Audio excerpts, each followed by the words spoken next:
Bueno, lo que propone Milei y a lo que fue a Davos, después de hablar de Maquiavelo, de Hayek, de La Huerta, de Venegas Lynch y demás, es básicamente que las pocas barreras que hay se levanten, es decir, todo lo contrario de lo que está planteando esta gente, que insisto, este documento está escrito por los que encabezan uno de los 4 o 5 proyectos de inteligencia artificial más avanzados del mundo.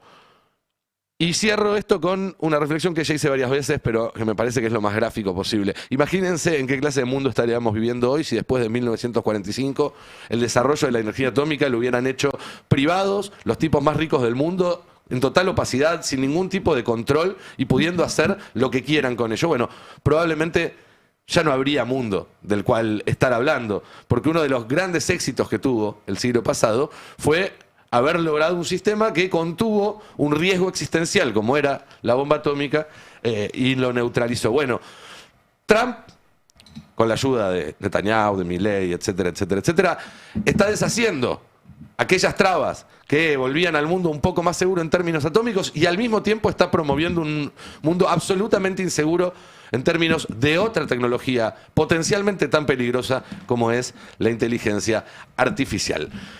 Digo, una capa más a este rogel de peligros en el que vivimos en este año 2026. Buen día, compañeros, ¿qué tal? Buen día. ¿Cómo Buen día. andan? Buen Fernando día. Soriano, Belén Bartoli, ¿cómo andás? Diego Genud, Alan, Ari, ¿todo bien? Muy bien. ¿Cómo va? ¿Cómo están viendo este Davos interesante, al fin, no? Porque en general en Davos no pasaba nada, ahora está pasando de todo. ¿Cómo lo ves vos, Diego? No, bueno, con la centralidad de Trump, me parece. Sobre todo de Larry Fink también, ¿no? Como También. CEO de Davos, el CEO de BlackRock también como un protagonista central. Y Milei fue a hacer lo que vos decías, un poco a reeditar su papel de groupie, sumándose otra vez a este Consejo de Paz, ¿no? Un Consejo de Paz encabezado por Trump en este momento es gracioso. ¿Vieron ¿no? el logo del Consejo de Paz? Se lo pasé a Charlie hace un minuto antes de que arrancara el programa. Fíjense si está por ahí. Si no, se los paso de nuevo. Avísenme y se los paso de nuevo. Y lo integran todos los miembros de la familia Trump, o sea, Básicamente. socios, Marco Rubio, Steve Witkoff, que es el El enviado negociador, para Medio Oriente. que es un magnate inmobiliario que es socio de Trump. Sí. Bueno, Jared Kushner, su cuñado. su cuñado, que también es alguien siempre clave en negociaciones con México, con otros Y países. muy presente en el lobby israelí también, Kushner. Exacto. Y Milei. O sea, ese es el Consejo de Paz. Es el grupo de amigos de Trump, de socios de Trump y el presidente argentino. Me parece que es eso lo más destacado, porque el discurso es un discurso que no suma nada, ¿no? No, Lo de no Maquiavelo, logra. si querés, como provocación para captar la atención. Pero después me parece que es un discurso de media hora donde el presidente... Ahí tenemos el logo. Está hecho con la peor de las IA. Para empezar está hecho con Paint, pero además Es berretísimo. imita un poco el logo de la ONU, que era el mundo rodeado por los laureles, pero el mundo ahora es solamente, uno diría Estados Unidos, Venezuela, Canadá y Groenlandia, pero en realidad es Estados Unidos bajo la mirada de Trump esto. Es literalmente el mapa del tecnato que venimos mostrando acá desde hace un par de semanas, lo cual ya digo, da mucha evidencia sobre cuál es la naturaleza de este órgano, ¿no? Sí, y aparte, bueno, está bien, es cierto, es para Medio Oriente, pero es algo que se crea 3 semanas después de las bombas sobre Venezuela, Sí. ¿no? Y cuando hay una amenaza a Groenlandia, que Trump ahora da marcha atrás porque se desploman las acciones de las empresas estadounidenses, porque se desploman los bonos, ¿no? Porque tiene un problema doméstico, se le vuelve en contra, ¿no? Ahí hay algo, me parece, central para analizar, que es ese doble rol de Trump, de conquistador o colonizador, que le juega en contra del Trump candidato. Del Trump candidato si hay elecciones, porque ya también está jugando en ese terreno. Ari, vos como, bueno, lo charlábamos hace un ratito, pero vos que quizás llegaste un poco más tarde a esta historia porque por suerte tuviste un par de semanas de desconexión. Quizás tenés una perspectiva que puedas aportar que los que estuvimos siguiéndolo en el día a día no... Es que la aceleración es brutal que está generando Trump. Estás... Yo veo ahí, anda. Ahí. Hola, ahí estamos. No, yo vi 2 cosas. Primero, la aceleración, ¿no? Yo me fui en un planeta donde Trump amenazaba y entre el 2 y el 3 de enero pasaron cosas tremendas. O sea, secuestró un presidente y a los 15 días dijo que empezaba a tomar los territorios que quisiera del planeta. Yo creo que hay mucho para analizar en el discurso, lo charlábamos ayer, del primer ministro canadiense, Mark Carney, que, recordemos, es un tipo que viene del mismo sistema de intereses que Trump, que Bessent, que todo este mundo. O sea, fue un tipo que, siendo canadiense, fue gobernador del Banco de Inglaterra, lo decías vos ayer, un tipo de Goldman Sachs, o sea, no es Fidel Castro, Mark Carney. Y el tipo dijo, algo se rompió, nosotros fuimos parte de un sistema de relaciones y de alianzas y de protectorado de Estados Unidos que ya no existe más, tenemos que ver qué hacemos con eso. Y es interesante también, porque Trump está destrozando, el presidente de Estados Unidos está destrozando el mundo que el presidente de Estados Unidos creó. O sea, que otro presidente de Estados Unidos creó. Ahí estamos. ¿Cambiamos? ¿Cuál querés? Es el juego del micrófono. Esto es música en vivo, gente. Gracias, Carita. Y es un mundo muy interesante, sobre todo porque una de las cosas que dijo Mark Carney fue: ojo que hay dos grandotes peleándose, nosotros estamos en el medio. Y en abril está la reunión de los grandotes. O sea, en abril está previsto un encuentro entre Xi Jinping y Donald Trump. Sí. Ayer Donald Trump insultó a todo el mundo, o sea, dijo, Mark Carney, el primer ministro de Canadá, ojo con lo que decís. A Emmanuel Macron le dijo, te sopapié 3 minutos y te hice cambiar de opinión directamente. Le dijo, 3 minutos me lleva dar vuelta al presidente de Francia. Tiene razón. Tiene razón. Pero es algo muy Lo hizo muy la fuerte. esposa, que le sopapeó en la puerta del avión. Eso también. Y cuando le tocó hablar al presidente chino, dijo, es un hombre muy respetable, es un gran estadista, ha hecho cosas maravillosas por China. Y hay mucha gente que está viendo que todo esto de Trump tiene que ver con esta reunión en abril con Xi Jinping, que están de alguna forma repartiéndose el mundo. Si ves el Board of Peace, los países que fueron, todos rodean China. Sí. O sea, Kazajistán, Armenia, casi todos, todos. Casi todos. Casi todos son países del bloque asiático. O sea, tenés después a Marruecos, Egipto, algunos más así, y el caso nuestro, que es insólito. Con Paraguay también, que es y último Paraguay. momento. Se sumó Paraguay. Pero Sí. Paraguay históricamente está alineado a la política exterior estadounidense. De hecho, es uno de los pocos países que tiene su embajada en Jerusalén y no en Tel Aviv. Reconoce a Taiwán y no... Reconoce a Taiwán. Tiene diálogo con Taiwán y no con el gobierno chino. Les hago una pregunta. Estos países menores en la discusión. Sí. A ustedes que entienden y que siguen mucho más el tema. Da la sensación de que Europa está totalmente desdibujada de lo que en algún momento pudo haber sido. Impotente, diría yo. Esa es mi lectura, limitada, ¿no? Veo una Europa limitada, impotente, solo por lo menos de los, no sé si otros no hablaron, pero solo escuché a Macron. ¿Y qué dice Alemania? O saliendo de Europa, ¿qué dice Japón? Hoy el canciller alemán Scholz dijo que estaban listos para defender Groenlandia de Rusia. Literalmente esa fue la cita de hoy, habló más temprano ahí en Davos, y dijo eso. Están viendo todavía una película vieja, da esa sensación. Claro. Pero también porque ver la película nueva, está bien, lo de Carney fue significativo por quién es, por dónde lo dijo y demás. Lo dijimos acá, no dijo nada que no haya dicho Lula hace unos años, yo qué sé. No, claro. Pero hay una cuestión ahí, que es, así como yo en su momento decía acá el año pasado que no es que Milei rompía el consenso democrático al poner un milico en defensa, sino que Milei percibía que ese consenso estaba roto y actuaba en consecuencia. Bueno, Trump no está rompiendo el orden internacional basado en reglas, como se dice. Ese orden ya está roto y Trump está actuando en consecuencia.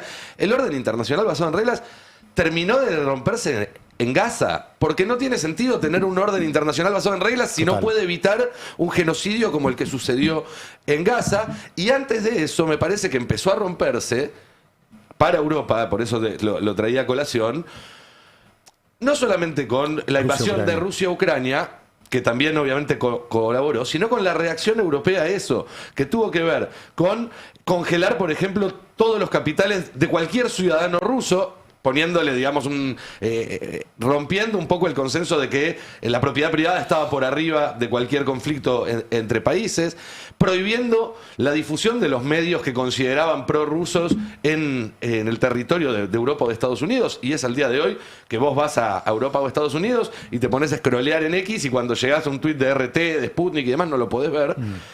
Y hasta aceptando que Estados Unidos le huele el Nord Stream, el gasoducto que alimentaba con energía barata toda la industria europea, que voló en un atentado y que Europa nunca quiso saber quién lo hizo porque todos sabían que eso llevaba directamente a Estados Unidos. Entonces, me parece que ¿Hay una Europa sometida a Estados Unidos? ¿Se puede leer así? Hay una Europa que si ahora quiere dejar de someterse, se encuentra en condiciones paupérrimas para hacerlo. Yo creo que están pasando muchas cosas. Algunas están obviamente en primer plano porque son las que Trump pone de manifiesto y siempre se notan más.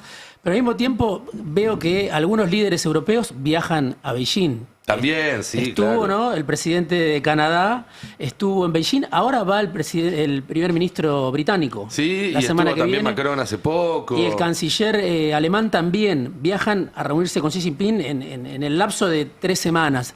Y otra noticia que me parece que está por confirmar es que, las negociaciones a veces entre China y Estados Unidos, esto que decía Ari recién, finalmente lo que estoy viendo en algunos medios de Estados Unidos es que TikTok se va a desprender, la dueña de capitales chinos se va a desprender de la mitad del capital accionario y le va a comprar una empresa de Estados Unidos. Amiga de Trump también. Exacto. Oracle es una de las que está. Sí. Entonces vemos un Trump que arrasa con todo, pero al mismo tiempo pone el freno de manos.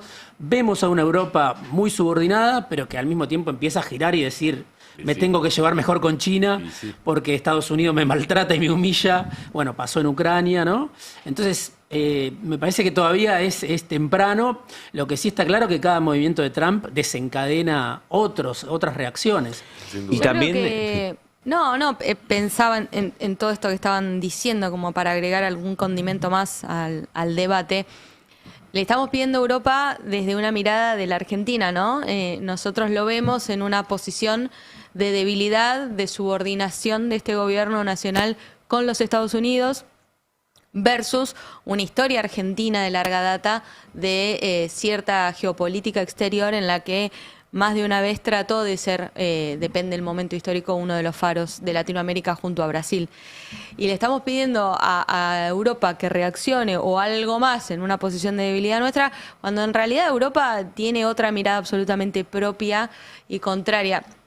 Es decir, nosotros, la visión nuestra de colonizado, si querés, contra una Europa que hoy está especulando. Yo creo que está especulando para ver de qué manera no equilibra por la paz mundial ni nada, ¿no? Ya eso es como que quedó desterrado, sino de ver cómo no le generan más conflictos internos y puede sacar beneficio con estas dos grandes potencias que también le quedaron enormes. O sea, Sí, ya sin duda. quedó esa lucha entre ellos dos y le estamos pidiendo, me parece, demasiado a Europa, porque Europa... En esta hipocresía que ya está dada, no va a hacer más de lo que le convenga y nada más. No lo veo siendo un referí. Y también la incapacidad del propio gobierno y del propio Milei para reacomodar su discurso.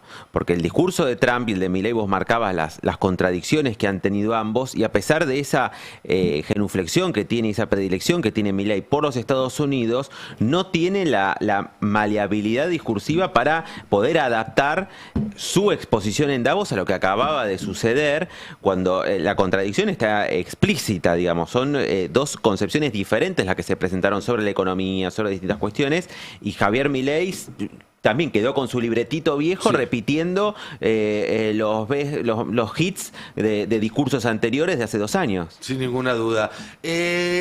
Volviendo un poco a lo que está pasando acá en la Argentina, ayer hubo una noticia que llamó la atención, más allá de que hay antecedentes y no pocos de espionaje dentro de la política argentina, pero que un gobernador publique fotos de micrófonos, de cámaras dentro de su despacho, bueno, no deja de ser algo muy, muy fuerte, Diego. Fue Rogelio Frigerio, ¿no? El gobernador de Entre Ríos. Sí, sorprendió, bueno, a través de un tuit, lo vimos todos, lo tenemos ahí en uno, donde Frigerio ayer mostró incluso esos dispositivos.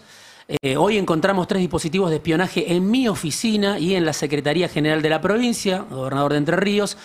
Hicimos las denuncias penales y abrimos las investigaciones internas correspondientes. En Entre Ríos se terminaron las prácticas oscuras del pasado, la transparencia, la legalidad y la libertad no se negocian. Pasado, que es el gobierno de Macri. Bueno, ahí hay obviamente Y mucho además- para discutir, porque además me quema el chiste, Ari, pero... No te adelantes, Ariel, esto está todo trabajado, viejo. No, porque obviamente durante el macrismo sabemos que además Macri espió a su propia gente. Sí, claro. Pero no, digo, El gobierno de Entre Ríos, yo hablé con gente ligada al gobernador de Entre Ríos, no dicen esto es Macri o es Milei, tienen otra interpretación. Tienen otra. Vamos ahí estamos viendo... Medio low cost el espionaje ese. Sí, es una tecnología vieja, ¿no? No es... Mira que quedó, Perdón, Dieguito, debe haber quedado está ahí. puesto, pareciera que el micrófono está puesto sobre un sensor de alarma, ¿no? Sí. O de iluminación, Y un está sensor. conectado básicamente. a los teléfonos también de la mesa del gobernador, por lo que me decían. Tenían conversaciones... Como los viejos chupetes que usábamos en las Exacto, redacciones exacto. para grabar las Tenían notas. Qué conversaciones, viejos sos. anunciaban preparaban cambios de gabinete, por ejemplo, es un ejemplo que me dieron. Ese cambio de gabinete salía publicado en un medio al día siguiente. Algún decreto y la oposición sacaba una medida. Ellos me parece que lo ligan más a la oposición y al peronismo de Entre Ríos. Esto se da en un momento particular porque hace poco estuvo Bordet Sí. en una reunión con Frigerio, negociando lo que quiere Frigerio, que es una reforma de la Constitución, una reforma previsional. Con un sector del peronismo, evidentemente se lleva bien Frigerio, ¿no? Sí, sí. Siempre Claro, se llevó me bien. indicaban en Entre Ríos que eso, que Frigerio está intentando intervenir en la propia interna del peronismo y que está jugando a eso. Claro, claro. Un sector del peronismo juega con Frigerio, eso está claro. Bueno, está el caso de Cuader, Sí. sin ir más lejos. Claro. Que es un peronista de Entre Ríos, que jugaba con el gobierno, no era del ala de Frigerio, pero tenía muy buena relación con Frigerio. Y perdóname, sí. había una filmación de Cuader contando dinero en un despacho de ahí también, ¿no? Pero no sé si de la gobernación, sino me parece Del Senado. del Senado. Ah, sí. del Senado. Sí, del Sí. Ok, perdón. En el tape 3 lo tenemos a Mauricio Colelo, que es el secretario general de la gobernación, mano derecha de Frigerio, contando un poco de qué se trató este dispositivo que encontró el gobierno de Entre Ríos en la gobernación. Llamó la atención de que había como sensores de movimientos cuando en las oficinas no había alarma, y eso es lo que disparó un poco la inquietud y el llamado al ministro de Seguridad de la provincia, Néstor Roncaglia, de que intervenga para que haga un protocolo de seguridad y entender bien a qué respondía esos dispositivos que en realidad no tenían ningún tipo de funcionalidad.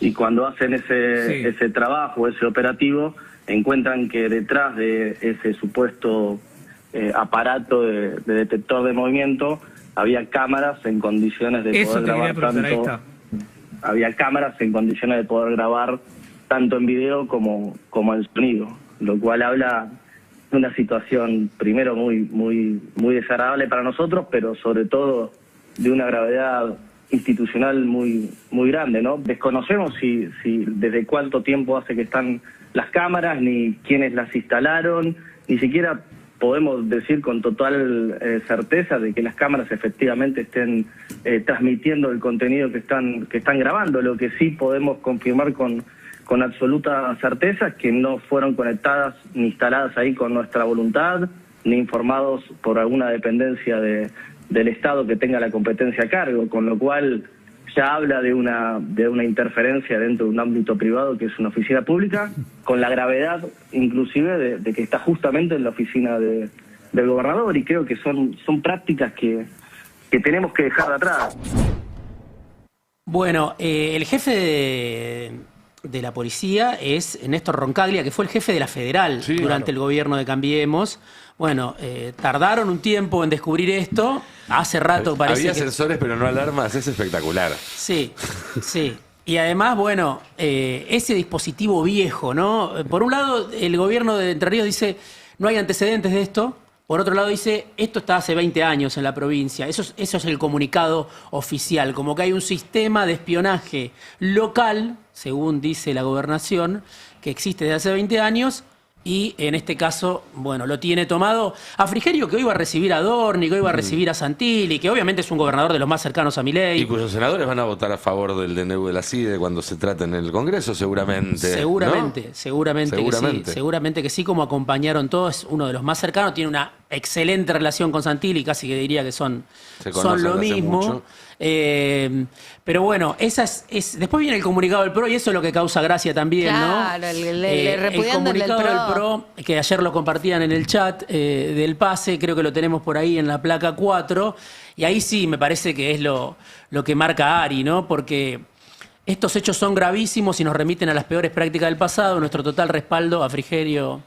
Bueno, gente Rogelio. modesta, no se quiere atribuir méritos, ¿no? Exacto. Pero bueno, sabemos que el PRO, Toda la vuelta pegaron otros. el PRO, por lo que sabemos, es el partido Macri todavía. Sí, sí. Y eso está comprobado, causas judiciales, la historia de espionaje del macrismo. Más allá de que no sabemos quién está detrás del espionaje en Entre Ríos, y el gobierno dice no es el gobierno nacional, sí está claro la historia de Macri con el espionaje O sea, ilegal. el gobierno de Entre Ríos dice que no es el gobierno nacional. No, dice que, no lo dice Nenón, sugieren que viene de un sector del peronismo, Una que es un interna dispositivo provincial. del peronismo. Mirá vos. Pero ¿y qué estaría bueno que muestren las pruebas, ¿no? De cómo uno salta a defender a un espacio y al otro no. Sí, No, y además hay un como- sector del peronismo que está aliado, como te digo, a Rogelio Frigerio. Hay otro sector del peronismo con el que Frigerio está bastante más tensionado. Y él además tiene un proyecto ambicioso que es reformar la constitución provincial, como lo hizo Puyaro, hacer una reforma previsional. Digo, se están discutiendo en este momento cosas pesadas en la provincia y después está la reforma laboral que tiene impacto sobre ganancias. Ese era uno de los temas que le llevó Bordet aparentemente. Bueno, de todas maneras, obviamente es para repudiar cualquier Sí, claro. Sí. sistema de espionaje. Incluso si lo importaron por Temu. Sí, sí. A mí leo el tuit del PRO y dice: en democracia no hay lugar para operaciones, aprietes ni estructuras clandestinas. Y pienso en aquella reflexión de Borges: caramba, ¿no? Sí. Porque que lo diga el PRO, no hay lugar para operaciones, aprietes ni estructuras clandestinas en democracia. Ah, que además el gobierno... Te tratan de boludo, decía Sí. alguien, ¿no? Sí, no, el gobierno de Macri fue una suerte de parteaguas en ese sentido de la democracia. Bueno, no es que la CIDE haya sido una pinturita antes de que llegara Macri, No. ni que el Poder Judicial Para haya nada. sido una pinturita Para antes de nada. que llegara No, Macri. obviamente. Pero tenían más la lógica de contener que de apretar. O sea, el cambio que se da, sobre todo en el 2013, cuando empieza la persecución a Cristina, es que Comodoro Pi pasa de ser el lugar donde se limpiaban las causas al lugar donde se armaban para perseguir. Digamos, hasta ese momento la CIDE se usaba para que los jueces mantuvieran quietas las causas de corrupción, no para armar causas. A partir, sobre todo, del gobierno de Macri, se empezó a usar el Comodoro Pi y la CIDE para armar y perseguir. Ese, creo yo, es uno de los tantos deterioros y cambios tremendos que ha tenido la democracia argentina. Yo no sé en este caso qué pasó, la verdad que parecía sabemos, bastante, hay que o sea, están bastante investigando, van a básico y investigar. bastante... Sí. Rudimentario, ¿no? Rudimentario, Exacto. pero al mismo tiempo Pero- en el despacho de gobernador, ¿no? O sea, No, es un filmando. montón y obviamente hoy deben estar todos los gobernadores revisando los sensores de sus despachos. El problema cuando tenés que buscar es que vos contratás a alguien para que te busque y te encuentra uno y te pone otro. O sea, es muy difícil cuidarte del espionaje. Entonces, teóricamente se dice que tenés que llamar a 3 personas distintas que no se conozcan para que cada uno encuentre los del otro. Porque todo el mundo, el que saca uno pone otro dispositivo en otro lado.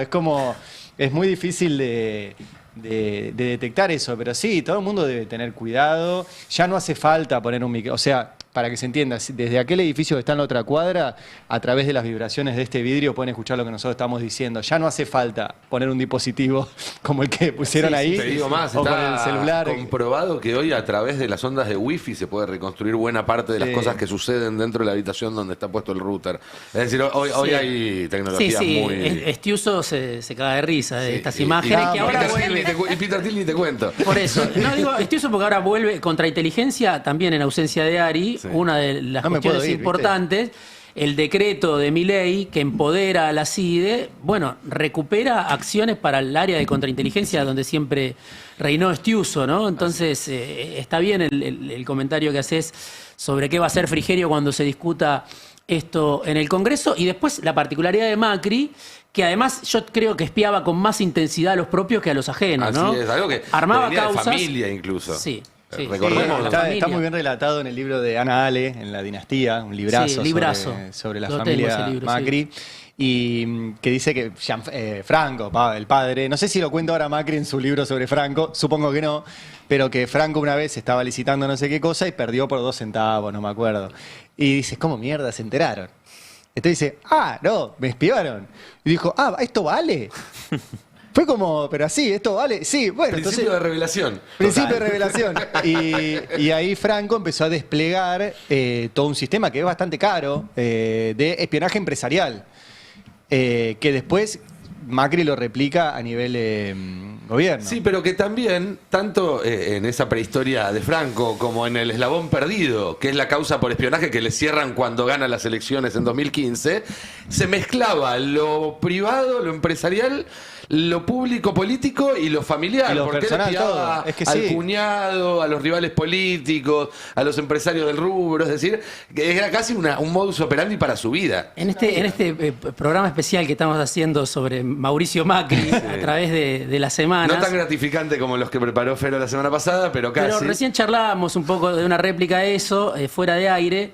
Hay una historia con Macri con una ciudad cercana a Tandil que se llama Barker, a Ajá. 50 kilómetros de Tandil, que es donde se conocen Franco Macri y Alicia Blanco Villegas. Porque Franco va a trabajar ahí, a hacer una obra en Tandil, va con su gente y a la noche sale, esto lo cuenta en el macrismo, sale una noche, estamos hablando hace muchos años. Sí, claro. Sale una noche y en uno de los bares de este pueblo van hasta Tandil y ahí la conoce Alicia Blanco Villegas. Entonces, en el macrismo se cuenta la historia de que en Macri conviven esos dos genes, ¿no? En Mauricio. Claro, que en Mauricio conviven esos dos genes. El gen de Franco, que está más ligado a ciertas mafias italianas, El ¿no? origen calabrés de la familia. Exacto. A la...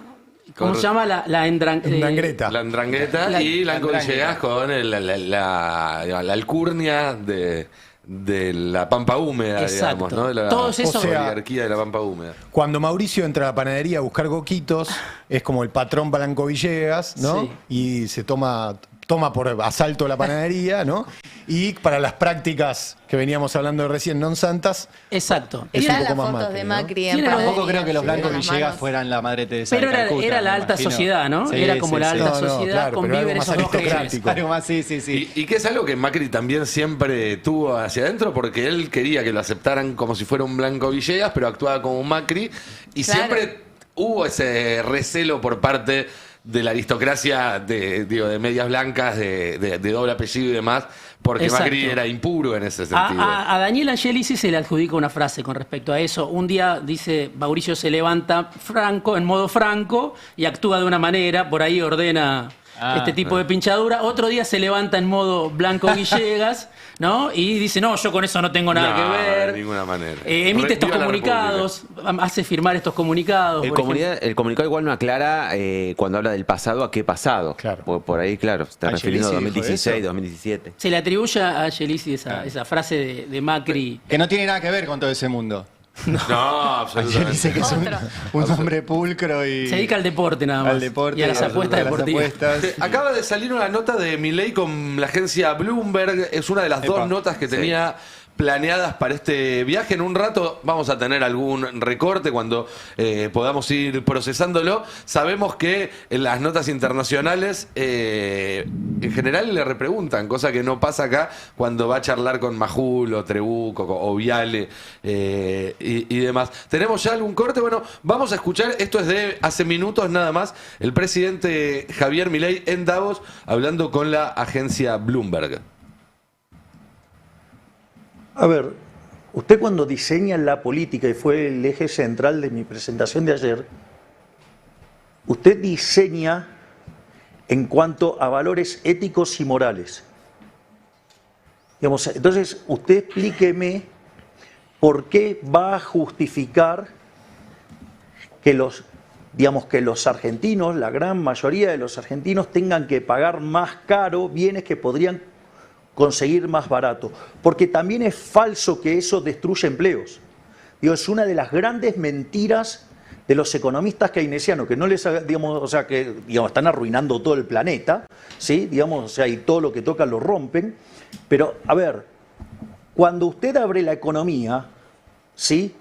Hay productos que van a estar más baratos y, bueno, usted va a perder puesto de trabajo acá, pero eso le permite a los individuos gastar menos dinero. Ejemplo, digamos en Argentina una remera se pagaba $40, sale 5. Bueno, esos 35 que se ahorran lo va a gastar en otro sector y va a generar puestos de trabajo en otro lado de la economía donde los individuos quieren y además tienen productividad más alta. Con lo cual cuando usted, digamos, abre la economía, digamos, va a tener una reasignación de recursos, pero va a tener una ganancia de productividad por mayor división del trabajo y por mayor especialización. Digamos, porque si no, digamos, si fuera cierto el argumento proteccionista, entonces un día decidiríamos cerrarnos la Argentina. Voy a seguir un ejemplo de mi brillante, excelente, fabuloso ministro de Regulación, que está en uno de sus libros, que cuando yo lo leía, digamos, que era un big fan de Federico, entonces dice, bueno, entonces vamos a cerrarnos en la Argentina, después nos vamos a cerrar en la provincia de Buenos Aires,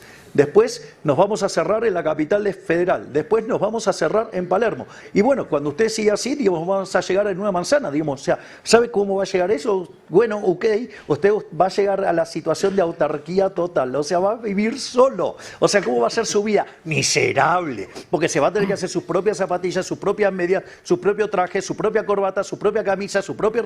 ¿Cómo cree que va a vivir? Mal.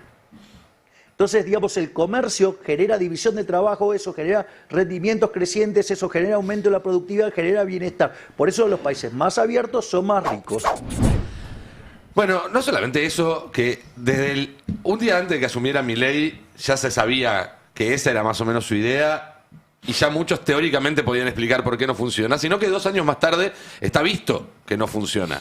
Empresas cierran, se pierden puestos de trabajo. Yo el tema, demás. ahí Pero, en lo que dice Milei, perdón, quería sumar algo, porque hay un punto que es importante, que es, todos los países deciden qué producir.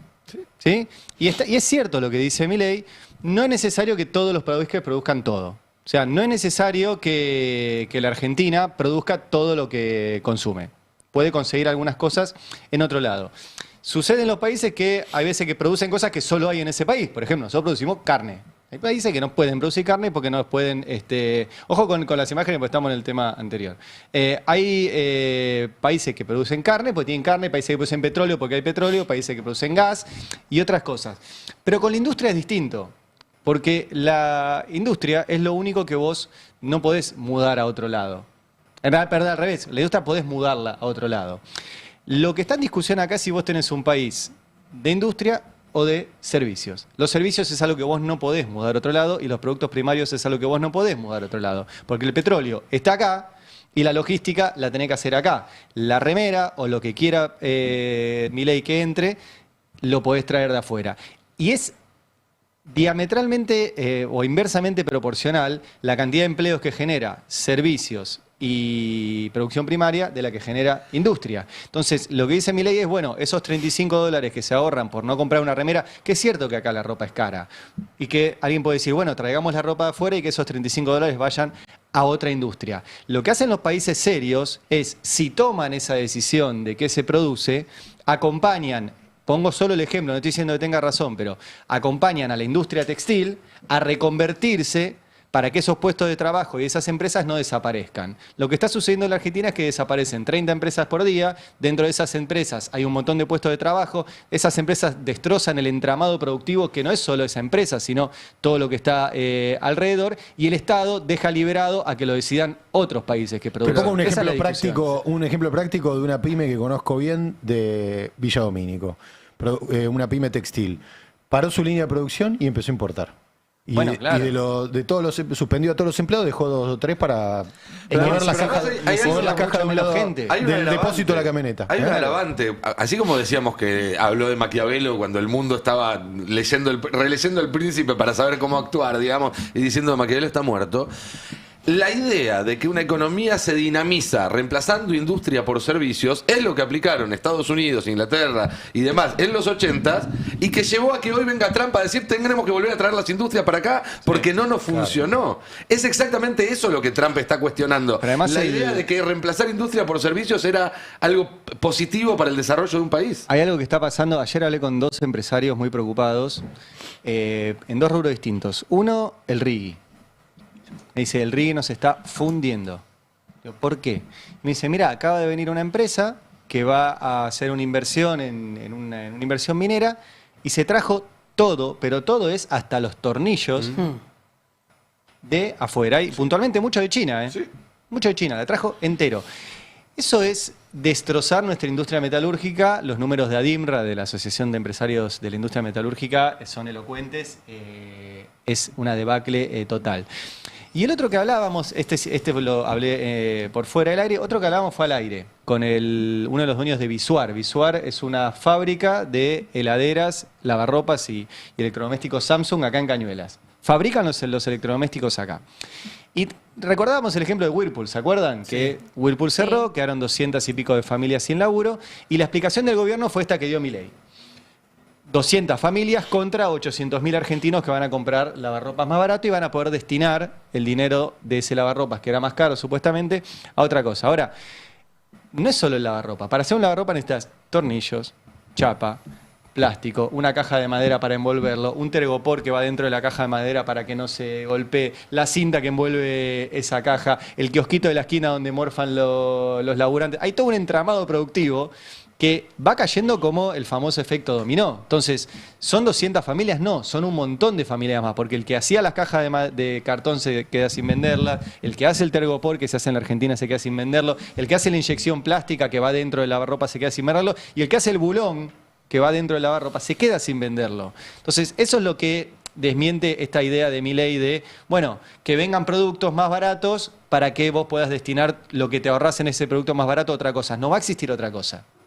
Solamente vamos a ser un país de servicios y primario. Y no alcanza, porque somos 50 millones de personas y los servicios, como recién decía Fero, involucran menos gente y los sectores primarios también, ya no tiene un límite. Y además, incluso los sectores a los que el gobierno le apunta, como por ejemplo ese de la minería, también están generando menos empleo. El sector de la minería está teniendo También. menos volumen Y de trabajadores que antes y de explotación petrolera lo mismo, porque ahora está todo enfocado en vaca muerta, que da una mayor productividad con una menor necesidad de empleados. ¿Y Por no saben hablar cuál de la es? utilización de nuevas tecnologías que obviamente También. Van a también bajar. ¿Y saben cuál está bajando también la cantidad de empleos? El sector financiero, que es otro gran beneficiario a nivel empresarial, pero cada vez hay menos laburantes en los bancos.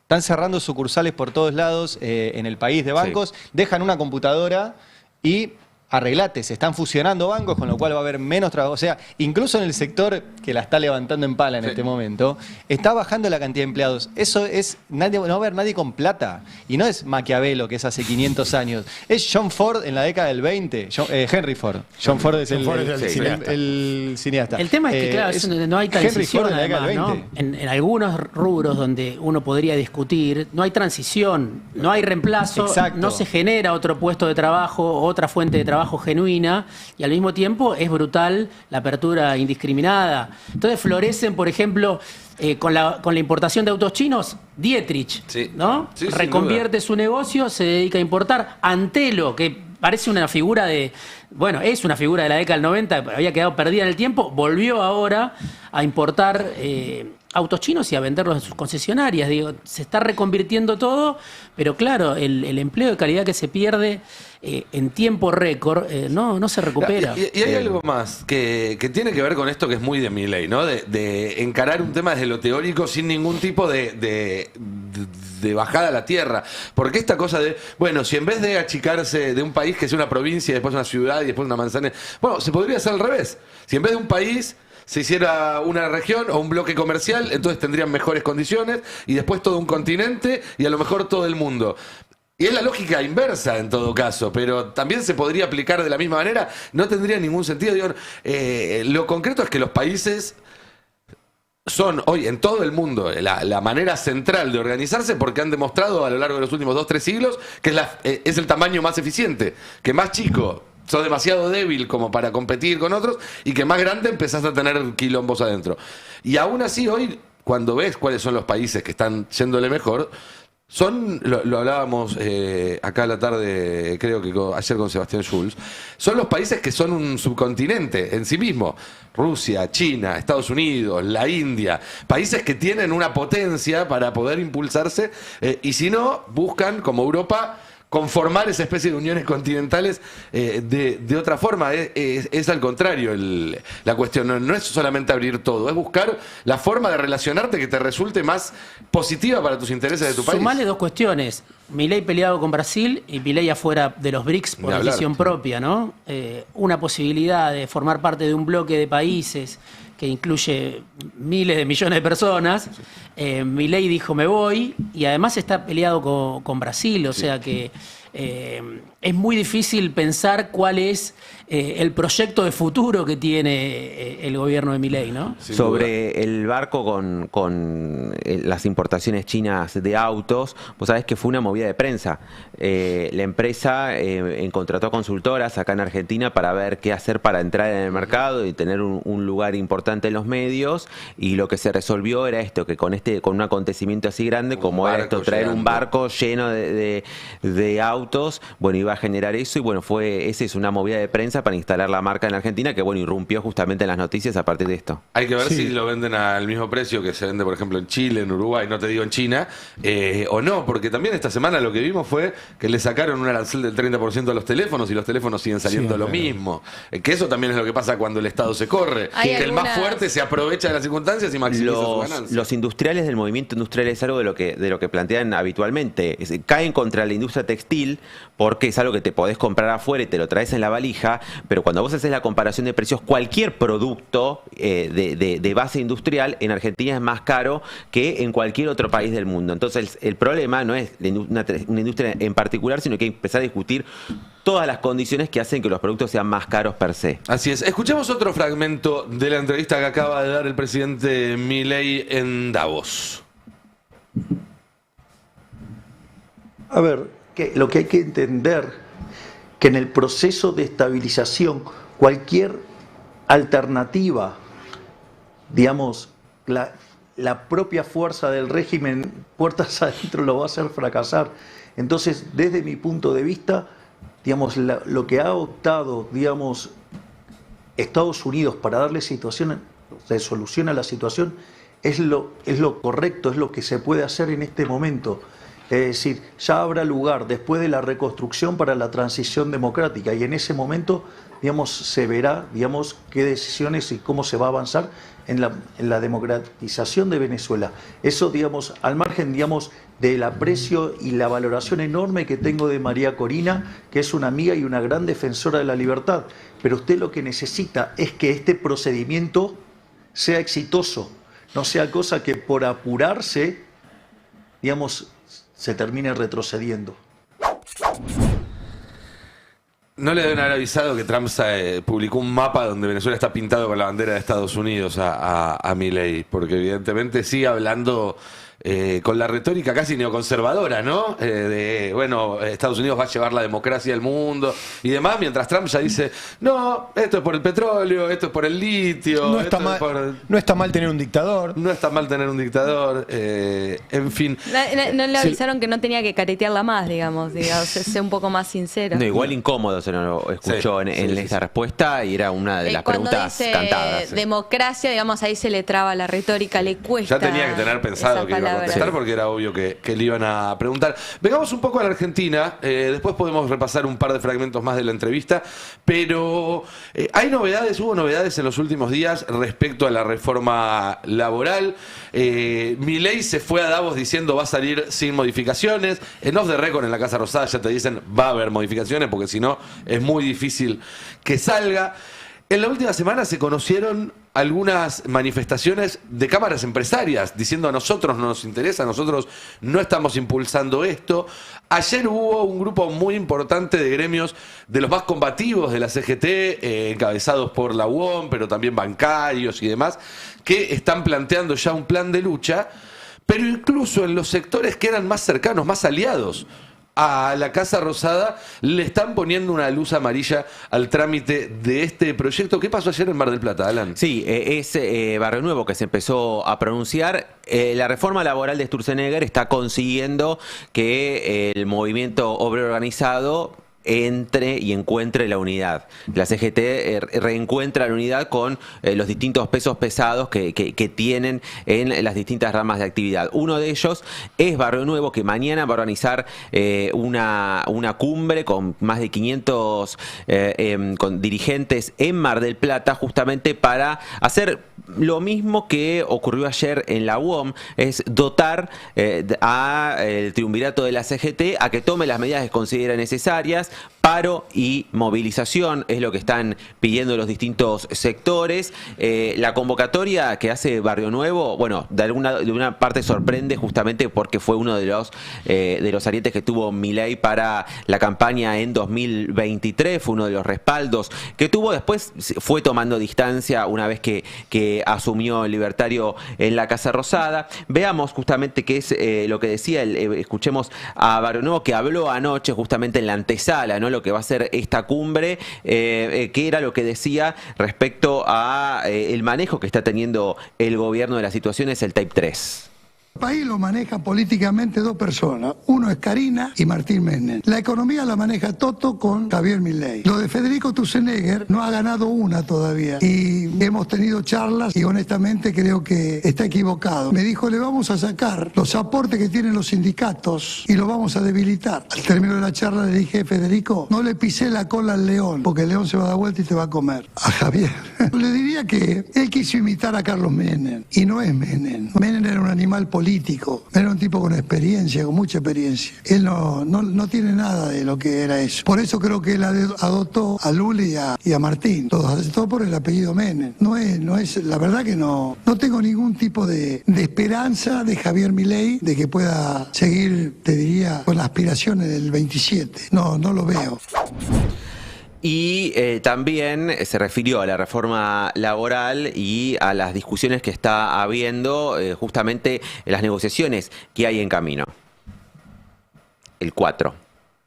La experiencia nos dice que hay que esperar. Los profesionales de la CGT están trabajando, se están preparando. Yo creo que la reforma tiene sus matices donde no creo que salga, honestamente, no creo. Pero bueno, la intención del gobierno de llevarla a cabo, que lo haga. Yo creo que todo tiene que consensuarse. El movimiento obrero hace 2 años viene acompañando al gobierno y estamos con el poder adquisitivo 15 puntos abajo. Venimos firmando el 1%. No pueden decir que el movimiento obrero no ha acompañado la política que llevó Milei. Pero el país no funciona económicamente. Todavía no está hoy la reactivación, que es lo que tanto prometió. A mí me dijo en 4 meses salimos, estamos en 2 años y no salimos. O sea, seguimos pidiendo plata al exterior y yo creo que así es muy difícil. Y si acá en este país no hay producción, no hay reactivación, no hay consumo, ¿y qué inflación querés que haya? No hay. Entre los convocantes, los organizadores a la cumbre de mañana estaban Carlos Acuña, está Omar Maturano. Se están entusiasmando por la presencia de gobernadores, puede llegar a ver. Hay uno incluso que se fotografió con Santilli, ya en 2 ocasiones le preguntaron si iba a ir mañana y dijo que sí. Opa. Y también... No estamos hablando del grupo de los opositores duros, digamos, del PJ. No, están buscando a estos que son ambidiestros, ¿no? Que a veces juegan con el gobierno, a veces juegan con la oposición, y también está confirmada, o al menos así hasta anoche, la presencia de la vicegobernadora de Córdoba. Recordemos que Yarlora sigue de vacaciones.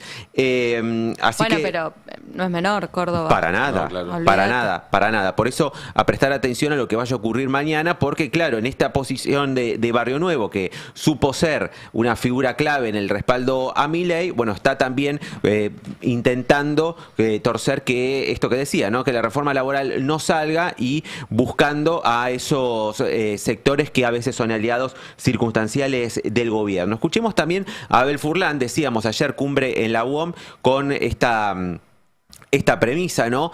Furlan ya también apuntando fuertemente a los gobernadores. El grupo que se reunió ayer en la UOM, 25 gremios, algunos van a estar mañana, es decir, ya no hay interna, digamos, dentro de la CGT. Es como que la reforma laboral de alguna manera lo que ha hecho es aunar los criterios y tampoco hay demasiada discusión sobre si paro o movilización. Están todos confluyendo en la idea de que hay que movilizar el día que se trate la ley y establecer fechas de paro, ya sea antes o después.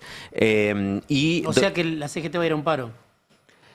Es lo que está encaminado ahora por distintos sectores. Es lo que se va a pedir mañana en Mar del Plata, lo que se pidió ayer en la UOM y se va a reinsistir la semana que viene, y de alguna manera dotar y robustecer al triunvirato, que es un triunvirato nuevo, que no tiene por ahí nombres de peso o apellidos de peso dentro del sindicalismo, como estos que les vengo mencionando, y que... Qué difícil, Alan, esta movilización que vos planteás, que obviamente es lógica, ¿no? La reforma laboral perjudica todos los derechos de los trabajadores y hasta uno dice, sí, bueno, es lo mínimo que tenés que hacer el día que se trate en el Congreso. Pero la realidad de esta semana, lo hemos hablado acá, era que los cortes de calle que Javier Milei frenó, todo lo que es el piquete, es una de las medidas con más alto porcentaje de aceptación en la sociedad, pero también incluso dentro del peronismo. Y sí. Entonces, qué contradictorio, porque vos vas a estar marchando en pos de tratar de hacerle entender a la sociedad que esta reforma va en contra de los derechos laborales, con una medida que te vuelve a recordar esos cortes permanentes que había dentro del peronismo y te termina jugando en contra. Bueno, hay un tema que yo creo que es una oportunidad para la oposición de discusión. Me parece que hay otra escucha ciudadana cuando se habla de la reforma laboral y cuando se empieza a bajar en concreto lo que implica, lo que es el banco de horas, lo que van a ser las vacaciones fraccionadas. Me parece que hay una oportunidad que se está dejando pasar en cuanto a la relación de la ciudadanía con el sistema político, que en parte también es el que termina determinando la victoria de Milei, perdés ¿no? la oportunidad si lo haces hablar a Barrio Nuevo. No, qué sé yo, después de decir hay que dejar de robar 2 años, por lo menos, me parece que estás perdiendo una linda oportunidad de hablar de la reforma laboral de dirigentes de gremios que realmente logren una empatía con la sociedad. Hoy no pasa, y hablar en estos términos, hablar de triunvirato, triunvirato en el sentido del concepto de la palabra, movimiento obrero. Ahí me da la quedó sensación medio de que hay vetusto, dos cuestiones por separado. Una es conseguir los votos para algo que se vota en 3 semanas. Sí. Ahí tenés que hablar con todos los que puedan que sean mover el vocero, alguna pieza. Que Después Barrio creo Nuevo que el sea el tema de los vocero. voceros termina habiendo voceros por default. Yo no creo que a Barrio Nuevo hoy le interese ser vocero de nada. El tema es que ante el silencio de otras voces, los que hablan terminan imponiéndose. Digo, pasa algo parecido para hacer un paralelismo en la política. Salió a hablar Grabois esta semana. Sí. Al ser prácticamente el único peronista que sentó posición sobre lo que está pasando, claramente la postura unificada del peronismo no es la de Grabois, pero si alguien pregunta ahora, bueno, ¿qué piensa el peronismo de lo que está pasando? Tiene que referirse necesariamente a las definiciones que hizo él, por ausencia de otros más que por un mérito propio en algún punto. Completamente. Sí, por eso digo, es la oportunidad de, en todo caso, obligar a que este debate lo encabecen nuevas voces, nuevos discursos y nuevas formas. No estoy hablando de una renovación total de la CGT, no pido tanto. Sí digo que me parece que una forma de lograr la batalla cultural que hoy la gana completamente Milei. Bueno, de hecho, de otra justamente manera. Burrich se separa, ¿no? En la mala imagen que pueden llegar a tener algunos dirigentes, en lo que en la imagen negativa que puede tener el sindicalismo, para ir en contra y avanzar con una reforma sindical que está dentro de la reforma laboral. Escuchemos justamente lo que dice Furlan, pues Furlan pone, me parece, el punto en algo de lo que tiene que ver con la discusión y que está completamente naturalizado, que es que la discusión sobre la reforma laboral tiene la centralidad, la están teniendo los gobernadores y no, en definitiva, los trabajadores o los representantes de los mismos en los gremios. El take número 5. Responsable de esta situación. Y nosotros queremos pelear, nosotros queremos defender los derechos de los compañeros. Y seguramente si esta ley es aprobada, a los primeros que van a señalar van a ser a los dirigentes gremiales. A los gobernadores no le van a decir absolutamente nada. Y son en definitiva quienes están en la centralidad discutiendo y con la intención de hacerle perder los derechos a los trabajadores. ¿De verdad vamos a naturalizar que los gobernadores negocien sobre la espalda de los trabajadores un cordón cuneta y que los trabajadores queden siendo unos parias a la hora de confrontar con las grandes multinacionales, con las grandes empresas que son las que diseñaron esto? Porque ningún renglón de lo que contiene la ley ha pasado por la cabeza de este presidente. Todos sabemos que esto es un proyecto de ley pensado y escrito y diseñado por las multinacionales. Abel Furlan, Ahí muchas está, gracias por este contacto con Radio 750. estaba Entonces, Abel Furlan, con esta posición que se discutió ayer con 25 gremios en la UOM respecto a poner presión a los gobernadores también, y no solamente desde el diálogo, sino a generar marchas, a generar movilización, a mover a las comisiones internas en cada una de las provincias, para que haya otra conciencia y alertar. Maturano también esta semana estuvo hablando y ponía el relieve sobre este mismo punto. Dice, se está discutiendo una reforma laboral y el presidente no recibió la CGT en todo su mandato. Es decir, en esto de que hablamos de la ausencia de representación, bueno, se toma como por sentado de que se está discutiendo una ley, una reforma que es, según Viró, la más importante en los últimos 50 años y la más regresiva en cuanto a derechos laborales, y se está excluyendo a quienes deberían ser los negociadores naturales. Ahí igual cabe corregir, porque la CGT tuvo representación en el Consejo de Mayo, del que participaba el presidente, y donde supuestamente se hablaron las bases de este proyecto. Con lo cual sí, a la CGT se le invitó a participar y aceptó ese lugar. Gerardo Martínez. Lo cual no los compromete después de apoyarlo.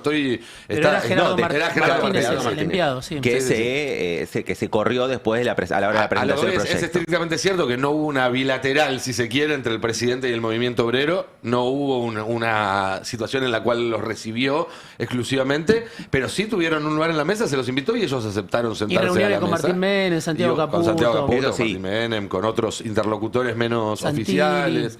Pero bueno, nada. A ver, mi conclusión, escuchando este reporte que acabas de hacer, Alan, es que una vez más, como en diciembre, el gobierno se apuró en decir ya tenemos todo cerrado, cuando en realidad todavía hay bastantes dudas sobre cuál puede llegar a ser el destino de esto una vez que llegue al recinto. Lo cual, con los antecedentes de un gobierno que ya ha llegado al recinto pensando que ganaba votaciones que después perdió, le pone un manto de duda al futuro de la reforma laboral. La pregunta me parece es qué va a ser el Consejo de Seguridad de la CGT, o llamado así, ¿no? El Los Consejo gordos, de Seguridad, por el Consejo de Seguridad de la ONU, digamos, sí, los que tienen poder de veto. Sí. Andrés Rodríguez, Gerardo Martínez, José Transporte. Berigeri. Bueno, transporte, yo no sé, pero transporte tiene un poder de fuego, la CAT. La CAT también ya está avanzando. Y ellos, si vos me decís a mí, no tengo la información por ahí tan precisa como tiene Allen, pero yo los veo más proclives a ellos a hacer un paro. Sí. Un paro de transporte que sí tiene un impacto, que el Consejo de Seguridad o el Consejo urbano? Directivo. Porque suele ser el que le pone color al paro, digamos. Sí. Si no hay colectivos, el paro es una cosa. Si hay colectivos, el paro es otra. Después está Más la allá de UTA que en las que tiene fábricas su se propio- siente total. y demás. Y en las últimas movilizaciones o paros, vacía. la UTA no acompañó. No acompañó, y Exacto. de hecho el jefe de la UTA era el que había dicho que era fan de Milei en su momento. Bueno, bueno. habrá que ver. Vínculos históricos con el padre de Javier Milei, Claro. ¿no? Igual me da la sensación a mí de que hoy, respecto al proyecto puntual de la reforma laboral, el futuro está más en reuniones en oficinas que en las calles. Después la calle puede apoyar y la calle digamos, es un respaldo a los que van a esas reuniones a pedir por determinados votos, pero que se va a definir más en estos diálogos entre la CGT y los gobernadores, entre la CGT y algunos grupos de diputados, que por la movilización que haya ese día. Y también la confluencia que está habiendo en, por lo menos, algunos aspectos que están objetando de la ley, del proyecto, los empresarios con también la Central Obrera. Hay una nota en el destape web de Mariano Martín justamente donde aborda estos puntos de ya las coincidencias están trabajando en conjunto, ¿no? Entre las cámaras empresariales y la CGT respecto a estas objeciones que ya le están llegando a la Comisión Técnica en el Senado. Bien, veremos entonces cómo evoluciona. Me llegaron muchos mensajes consultándome si hoy iba a haber más historias de amor.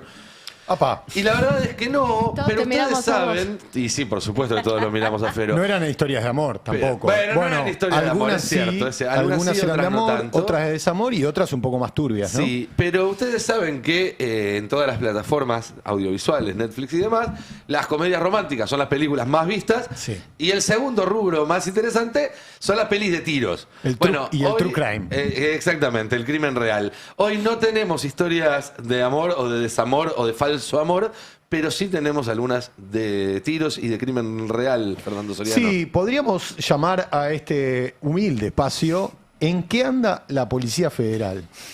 ¿No? Podríamos denominarlo así porque la verdad es que lejos de acciones de beneficencia, viste que a veces cada tanto la federal te manda rescatamos un bebé, no sé qué, viste, hicimos parir una señora en un supermercado, Bajaron al gatito del árbol. Sí. Bajamos un gatito de una palmera, bueno, todas esas cosas. Bueno, no parece ser el mejor enero de la federal. De la policía de la ciudad tampoco, y hago esta aclaración porque ayer todos vimos cómo un policía de la ciudad empujaba a un señor en muletas en la marcha de los jubilados y ni hablar lo que pasó en Navidad con el policía que asesinó a un vecino de la Villa 21, de la Villa 20, y de hecho estaba preso camino a la condena a prisión perpetua. Pero vuelvo a la federal, porque decía, no es el mejor verano, no es el mejor enero. Hemos visto una seguidilla de acciones realmente repudiables que, creo yo, más allá de la acción misma, que vamos a repasar ahora, nos ayuda a repasar un poco el estado paupérrimo de la Fuerza Federal, y sobre todo de la formación. Hace un ratito hablábamos de Néstor Roncaglia, que hoy es secretario de Seguridad de Entre Ríos y fue jefe de la Federal durante la administración Macri/Bullrich en 2015-2019. Bueno, la Federal, que es una de las fuerzas, podríamos pensar, más preparada, con mejor presupuesto dentro de los presupuestos complicados que tienen todas las fuerzas de seguridad en Argentina, bueno, está pasando por momentos de vergüenza. Empezamos con el tape 1 y vamos a ver al subcomisario Adolfo García dando positivo en un test de alcoholemia en la zona de Campana, una situación ya por demás vergonzosa, y ni te cuento si nos enteramos de que además iba a bordo de un auto oficial y con su familia. Esta es la situación que vivió Adolfo García, subcomisario de la Federal, hace unos días en Campana.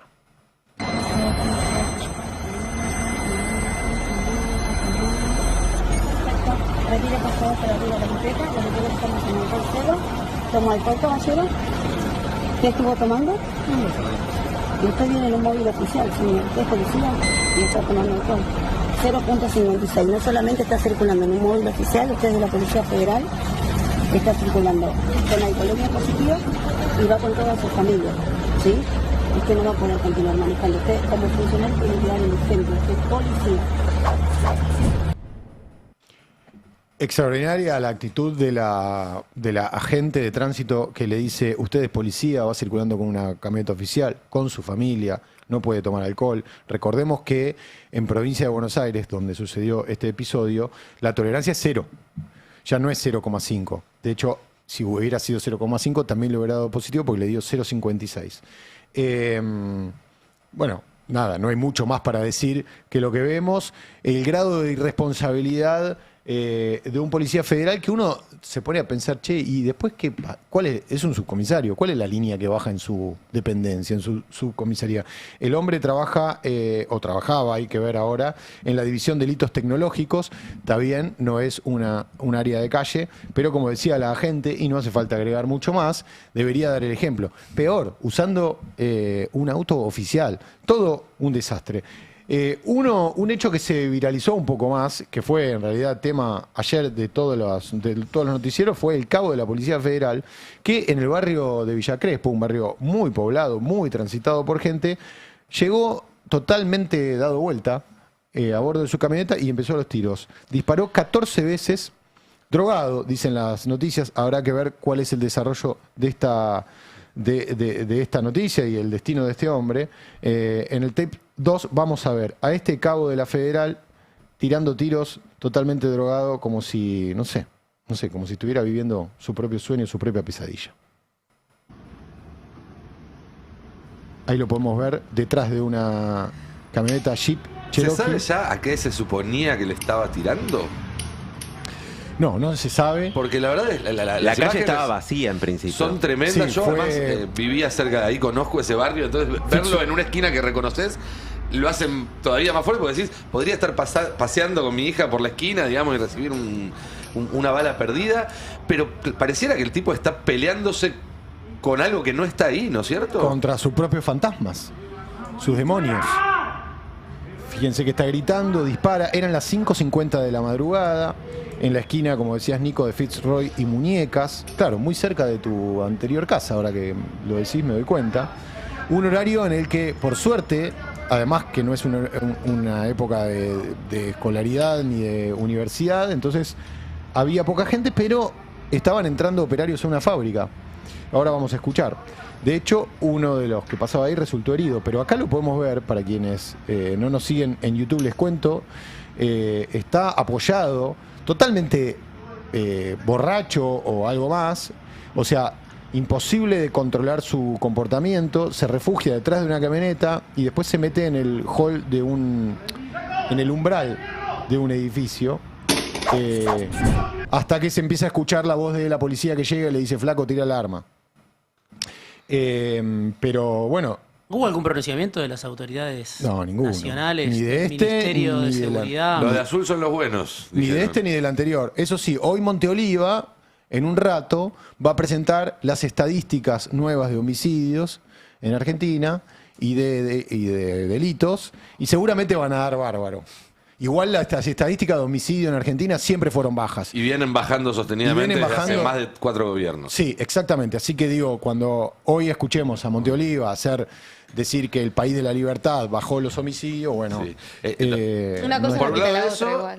y Además, por el otro lado, que están bajando en todo el país, porque al mismo tiempo que te dicen que Argentina es un paraíso, después te dicen que la provincia de Buenos Aires es un infierno, y matemáticamente es imposible que Argentina baje su tasa de homicidios si la provincia de Buenos Aires fuera un infierno, pero además también este año los datos de homicidios en la provincia de Buenos Aires van a ser los más bajos de la historia.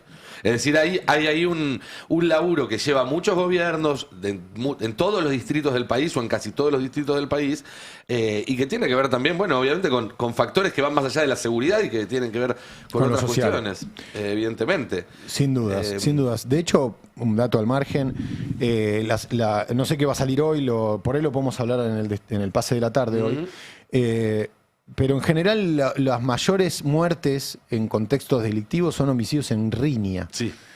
Peleas intrafamiliares o en los barrios, o por boludeces básicamente, y no los homicidios en ocasión de robo, Así es.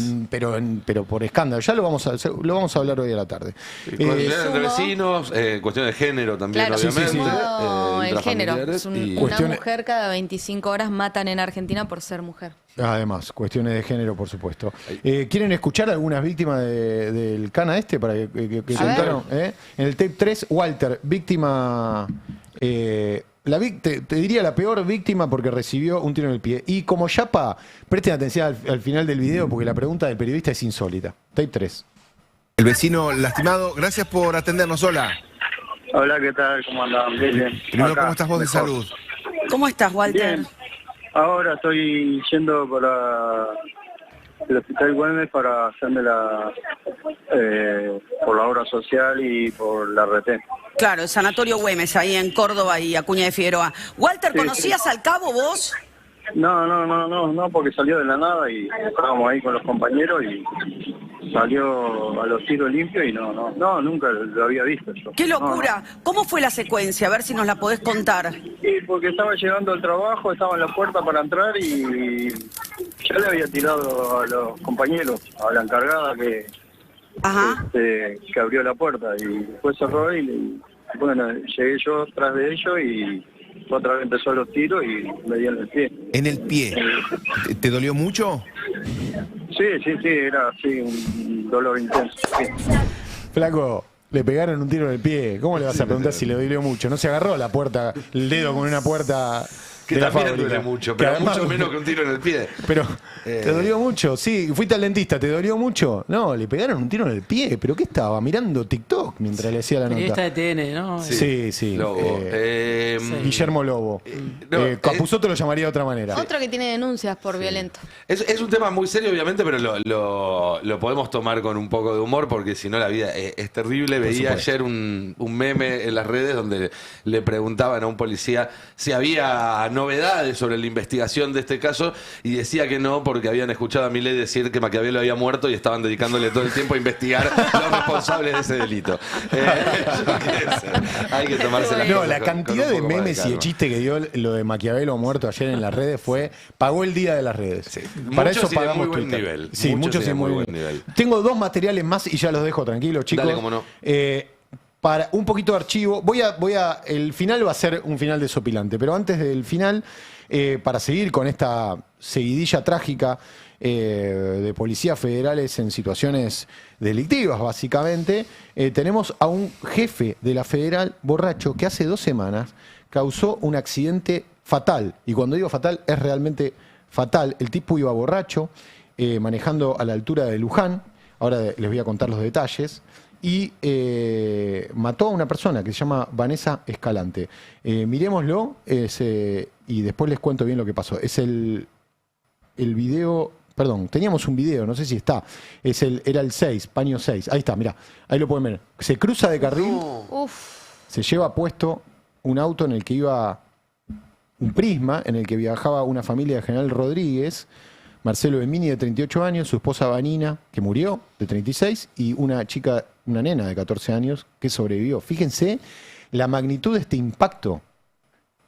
El auto, como si se hubiera quedado dormido, uno podría suponer. Fue el 2 de enero esto, a la altura del Polo Club La Cañada. Esto es en Luján, en la ruta provincial. En manos de 6. quién estamos, ¿no? En manos de quién estamos.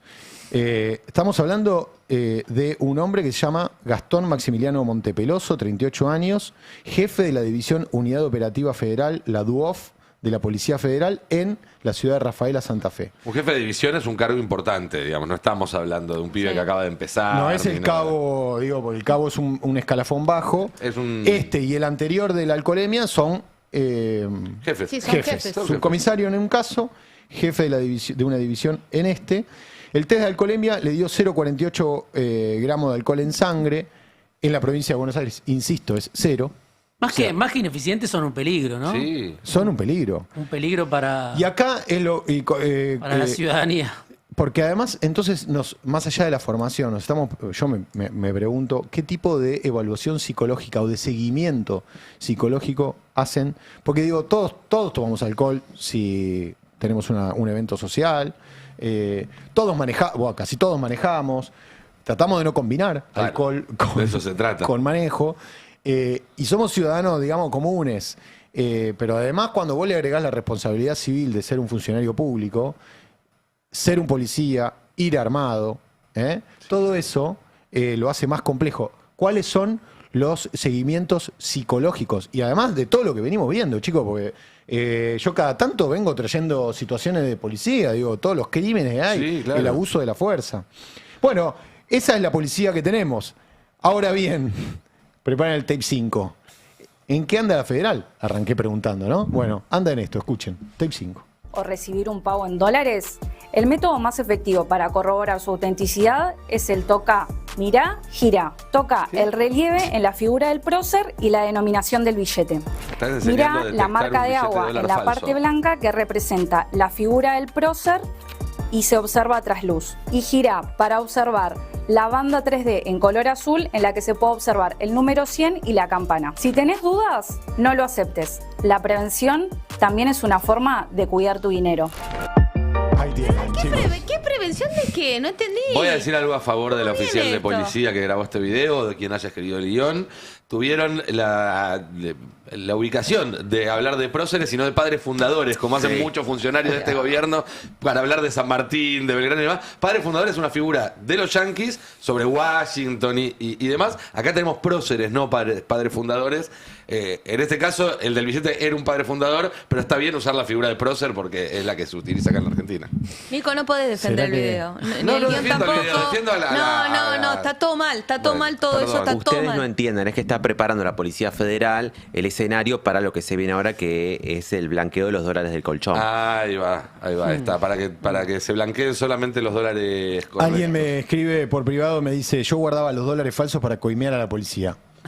Corre por su cuenta. Capaz que era un Corre mensaje interno. por su cuenta. ese, Se ve el que video. en el Ministerio de Seguridad están mirando el pase porque me acaban de mandar las estadísticas preliminares bien. de homicidio doloso y robos.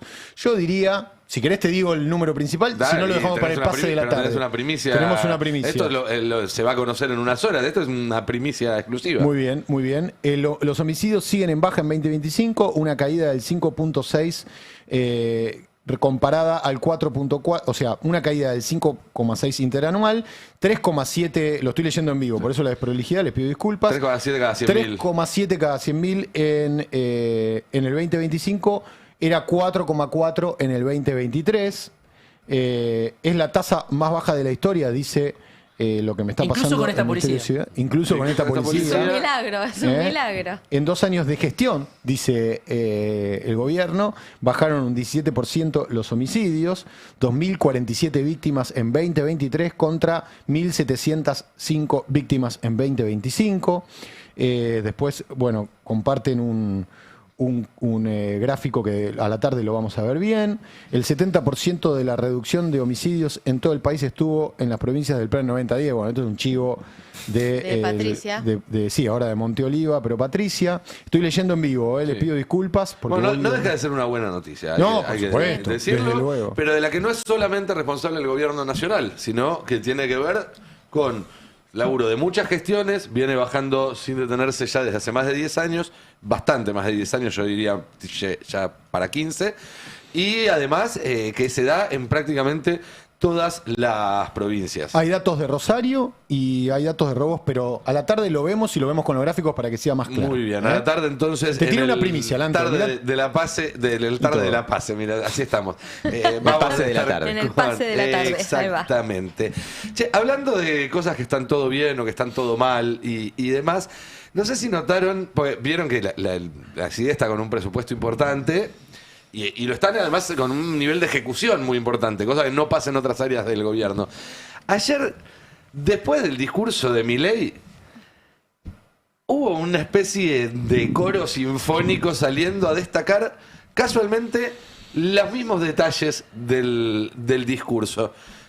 A Milei terminó hablando pasada la 1 del mediodía, se demoró porque Trump habló más de 1 hora, tenía previsto hablar media hora, habló más de 1 hora, pero ni bien terminó el discurso, miramos las cosas que salían, veamos las cosas que se podían leer en las redes.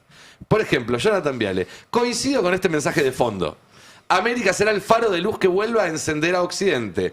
Libertad, igualdad ante la ley, propiedad privada, mérito, racionalidad, pensamiento crítico, ciencia y progreso, valores judeocristianos, creo que sigue el mensaje, etcétera, etcétera, etcétera.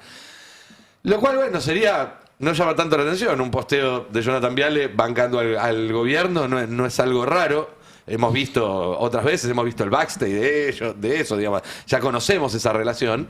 Pero lo que llama la atención es que al mismo tiempo salían otros voceros con mensajes muy similares.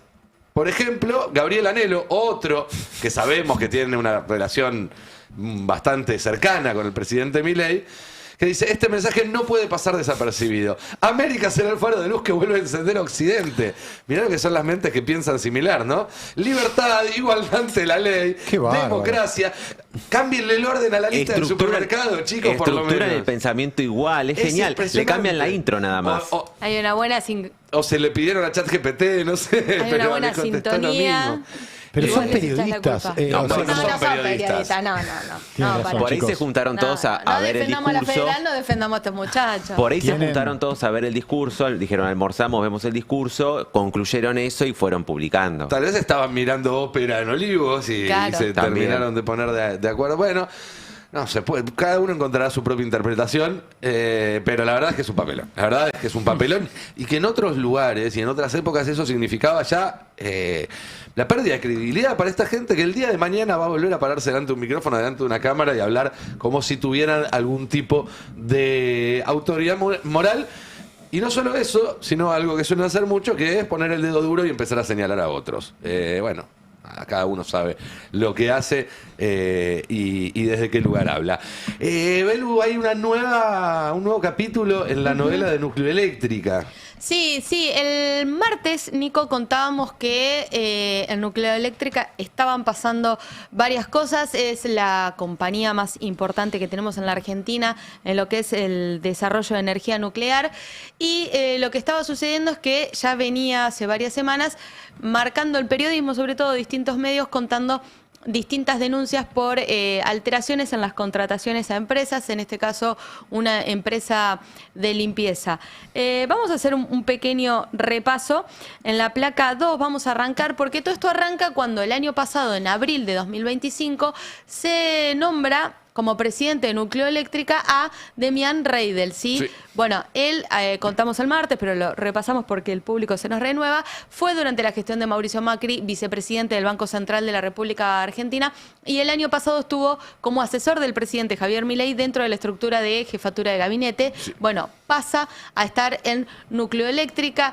Está complicado, no sé si no llega a fin de mes porque está cobrando un sueldo bruto de más de 14 millones de pesos, pero se ve que se la ha patinado en otros momentos porque tiene una deuda por encima de los 880 millones de pesos y según el Banco Central está en la categoría 4, digamos, es como todos los alertas encendidos, tiene una gran mora ante el Banco Macro. Déjame agregarte algo más. Reidel era, decía Milei, la persona con quien estaba escribiendo el paper por el cual les iban a dar el Premio Nobel de Economía. Sí.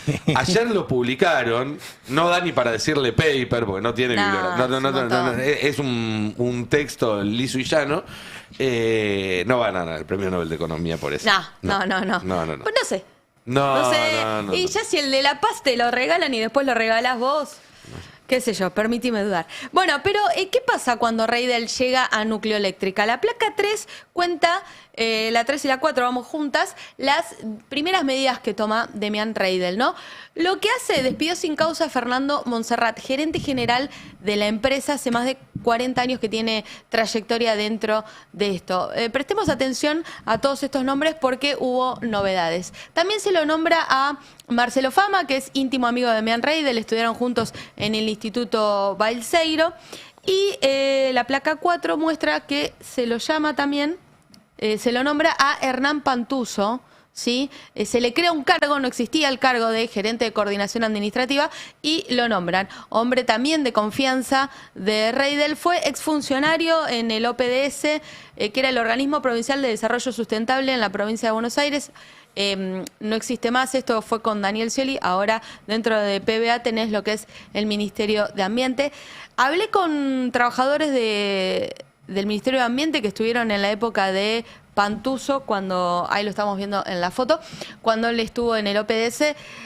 No le sorprendió que estuviera relacionado a sobreprecios o a querer llevarse un vuelto de más o a inflar números.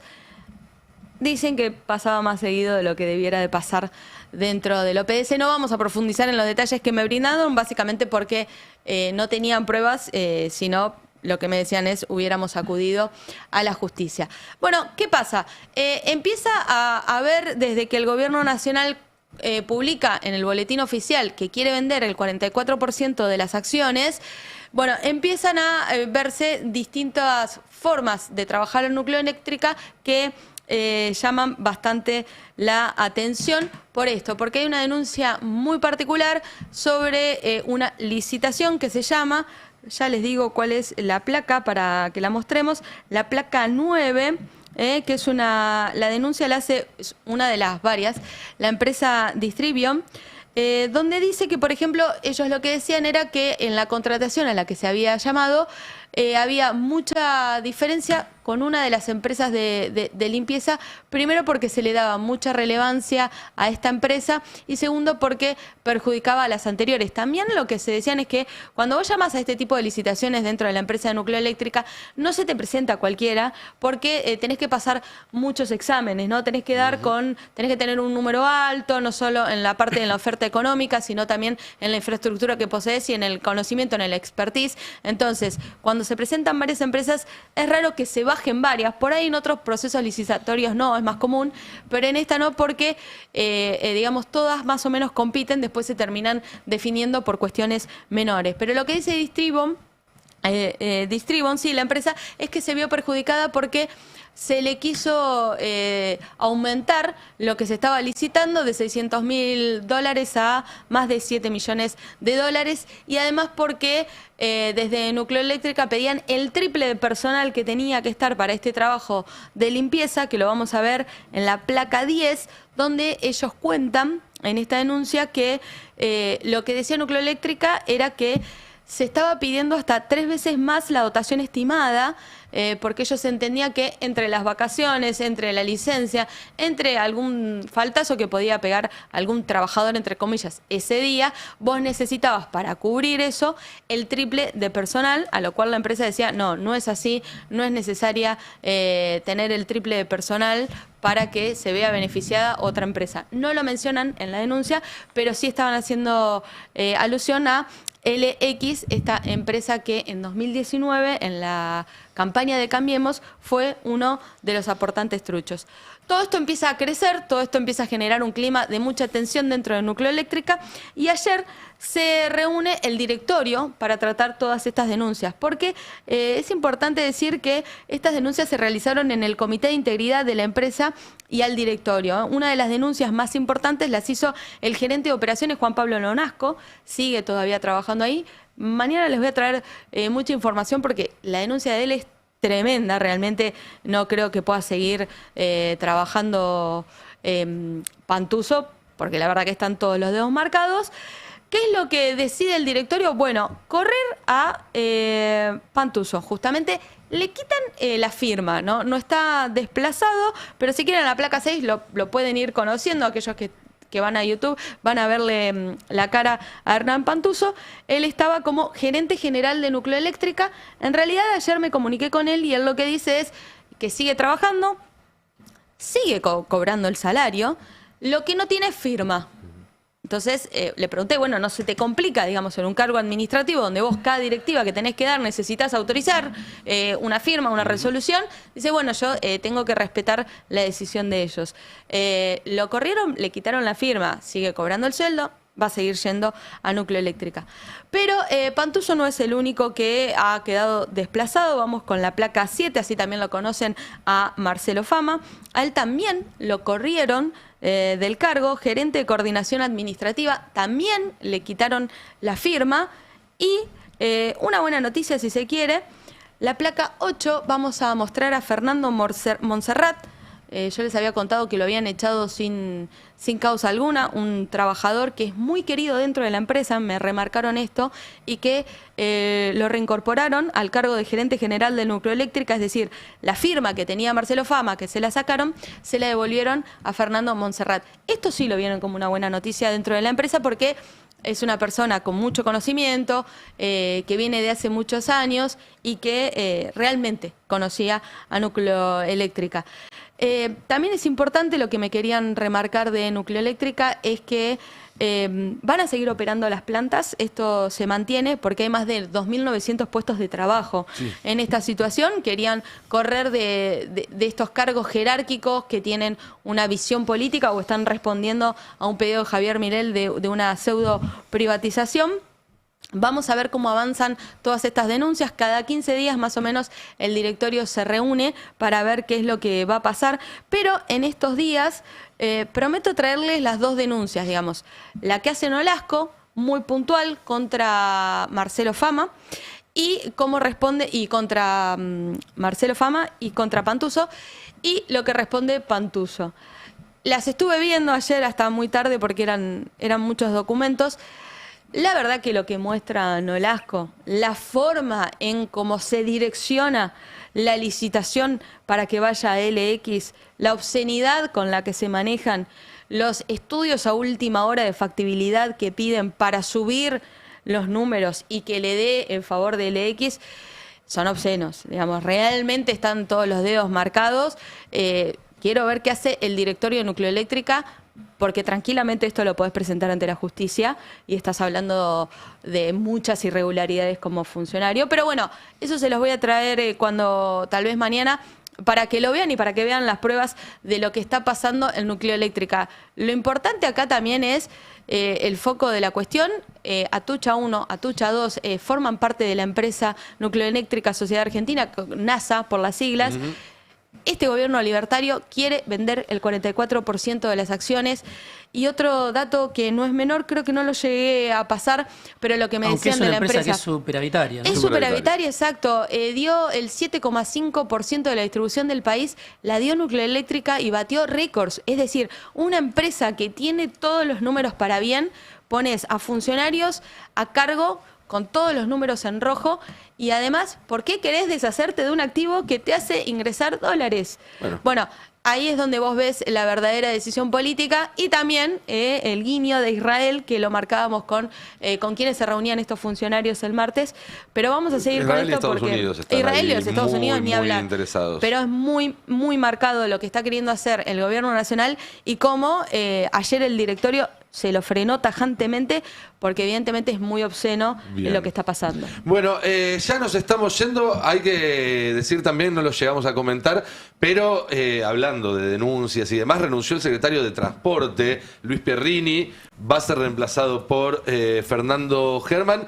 La excusa formal es razones personales. Aparentemente le encontraron en su cuenta de banco personal un montón de razones por las cuales no puede seguir siendo funcionario. Tendría que ver también con un caso de corrupción. Y ahora asume un funcionario que es cercano a Karina Milei y todo esto se da también en medio de la negociación con la UTA que ahora se está discutiendo en la paritaria y que tiene el tema del transporte. Cayó muy mala noticia en todos los sectores del transporte porque dicen que por lo menos van a pasar 6 meses hasta que el nuevo funcionario, que es arquitecto, entienda de qué lado va el sistema de transporte metropolitano. Bien, nos vamos yendo. Quédense con el destape. Ahora viene Verdades Afiladas. Luego toda la continuidad de la programación. A las 7 de la tarde me vuelven a encontrar, no solo a mí, sino acá al señor Fernando Soriano y al resto del equipo del Pase de la Tarde. Mañana desde las 10 de la mañana el Pase de la Mañana. Que tengan muy buen día. Chau, chau. La noticia no espera. Nosotros tampoco. El Destape 1070. Radio y punto.